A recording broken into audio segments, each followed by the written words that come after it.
اسمي ساندرا، عندي 15 سنة. بدرس مدرسة ثانوي خاصة للغات. جيت هنا تي واي كومباني من حوالي 4 شهور. خلصت ليفل A1 في اللغة الإيطالية. بتعلم اللغة الإيطالية عشان ناوية أكمل دراستي الجامعية في إيطاليا. أكتر صعوبات عدت عليا في تعلم اللغة الإيطالية عامة هو تشابهها شوية مع اللغة الفرنسية اللي هي اللغة اللي كنت بدرسها في المدرسة. دكتور ياسمين بصراحة خلفت توقعاتي.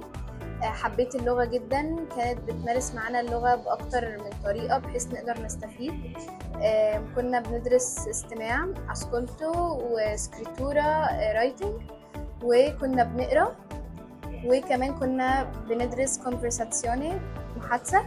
والطرق دي خلتنا أكتر نستفيد أكتر ونتعلم فوكاب أكتر وجرامر أكتر للغة، وبقينا أكتر بنعرف نمارسها.